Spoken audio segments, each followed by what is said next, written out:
ვარშავის უსაფრთხოების ფორუმში მონაწილეობს სომხეთის საგარეო საქმეთა მინისტრი არარატ მირზოიანი.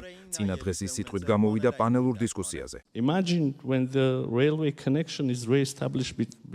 წარმოიდგინეთ, როდესაც აღდგება სარკინიგზო კავშირი სომხეთსა და აზერბაიჯანს შორის, ამას მნიშვნელოვანი მნიშვნელობა ექნება არა მხოლოდ მსოფლიოს ამ ნაწილისთვის, არამედ გაცილებით დიდი რეგიონისთვის, მათ შორის ევროკავშირისთვის. თუმცა, კვლავ ამით არ შემოიფარგლება. სამხრეთ კავკასიაში მშვიდობის დამყარება რეგიონის ქვეყნებს შესაძლებლობას აძლევს გააძლიერონ თავიანთი სუვერენიტეტი, შეამცირონ დამოკიდებულება სხვა დიდ დედაქალაქებზე და გვაძლევს შესაძლებლობას ჰქონდეს მაგალითად განსაკუთრებული საგარეო პოლიტიკა. კონკრეტულ მაგალითს მოვიყვან. სომხეთში ეროვნულ კრებაზე მივიღეთ კანონი, რომელიც ევროკავშირში გაწევრიანებას მთავრობისთვის სავალდებულო სახელმწიფო პოლიტიკად აქცევს. ანუ ჩვენი მხრიდან არსებობს პოლიტიკური ნება, არსებობს კანონით დაფიქსირებული გადაწყვეტილება და ახლა უკვე ევროკავშირის პარტნიორების ჯერია. მიიღონ თავიანთი გადაწყვეტილება. ფორუმის მსვლელობისას მირზოიანი შეხვედრებს მართავდა სხვადასხვა ოფიციალურ პირებთან და კომპანიების ხელმძღვანელებთან. ნატოს გენერალური მდივნის მოადგილესთან რადმილა შეკერინსკასთან მან განიხილა სომხეთსა და ნატოს შორის თანამშრომლობის გაფართოების შესაძლებლობები. მხარეებმა კმაყოფილებით აღნიშნეს ნატოს წევრი ქვეყნების ელჩების ბოლოდროინდელი ვიზიტი ერევანში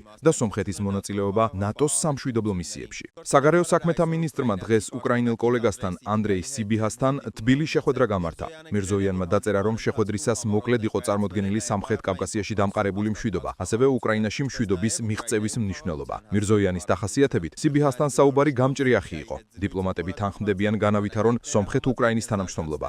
უკრაინელმა მინისტრმა სომეხი კოლეგა კიევში მიიწვია. ლიეტუვის საგარეო საქმეთა მინისტრთან კესტუტის ბუდრისთან მირზოიანმა განიხილა სომხეთსა და ლიეტუვას შორის პარტნიორობის გაღრმავების ახალი შესაძლებლობები.